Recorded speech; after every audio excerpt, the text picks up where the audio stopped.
It's early days in the Tour DuPont, but there's been no shortage of action and disappointment in the prologue time trial. A race against the clock. Steve Hegg, the champion of the United States, tried but didn't succeed. Jackie Durand, the champion of France, he failed on Monkey Hill.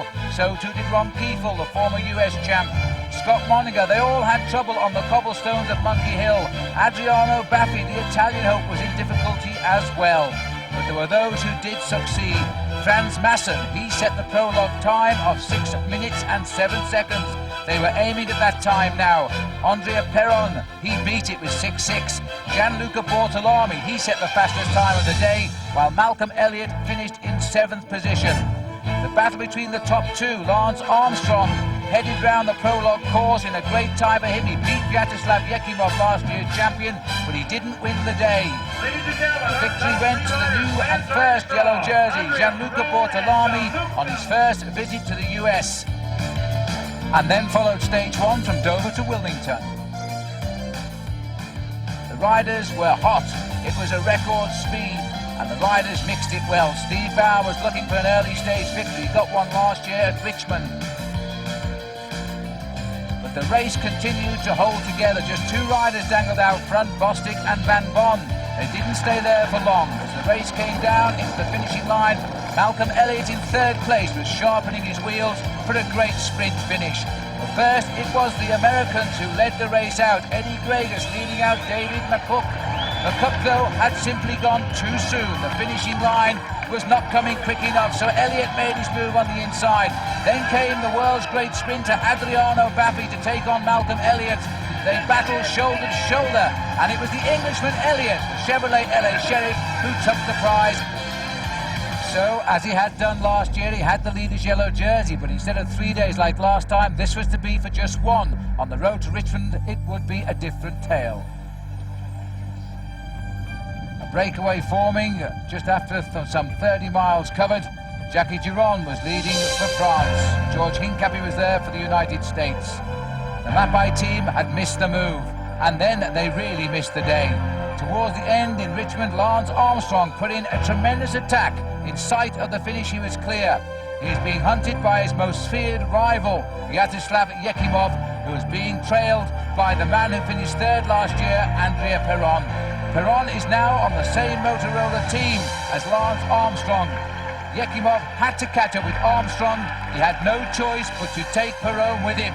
And just as they caught Armstrong, Perron launched the attack that decided a most incredible day for Team Motorola. Andrea Perron came home for his second win in as many years in the Tour DuPont. This year he was also the race leader. And welcome back to the Tour DuPont. Let's continue our recap of the story so far. There is nobody off the front. Last year, the Kohlstrop team took first, second and third, but one guy was away. He was caught on the line. Now they're all together and going for it. Malcolm Elliott's opening up in the centre. Centre stage to Elliott. Abdou Japarov on the left of our picture, storming through. Abdou Japarov just came from nowhere, took it on the line, and that was a great finish. And Robbie McEwen was also there in third place, and he shook his head. In 4 days, the riders in the Tour DuPont have pedalled 292 miles on flat roads, but now the mountains of Virginia await them.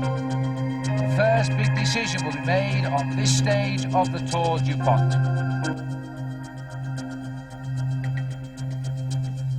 Vyacheslav Yekimov relished the mountains last year. Here in the area of the Roanoke Valley, he laid the foundation for a great victory in this very race.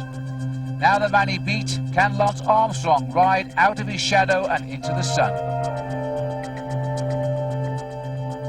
Armstrong, second these past 2 years, is desperate to win. But there's a third player now. It's Andrea Perron of Italy. He's joined the Motorola team. They have two men capable of victory. Vyacheslav Yekimov, he knows it. Today, let battle begin in the high mountains. May the best man win.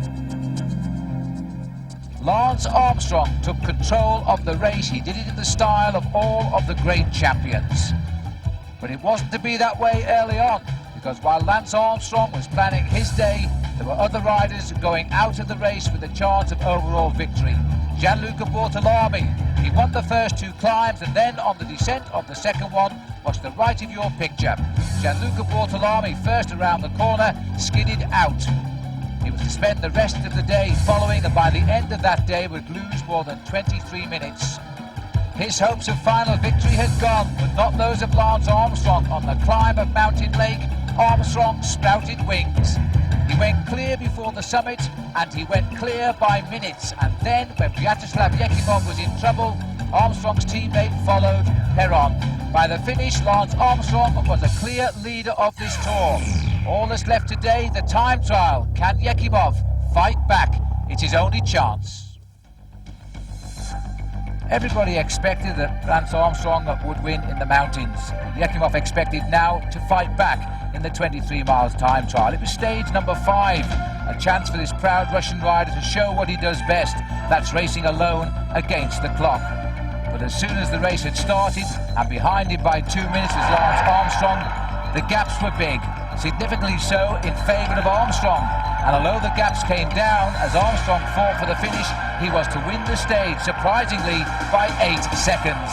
Lance Armstrong had set a course record time of 56 minutes and 32 seconds. He gained time over Yekimov. This now was the story of a great American bike rider.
Last Thursday, stage 8 between Greenville and Asher was a great moment for Sandy Sheehan as she watched her husband Clark make history in the Tour DuPont.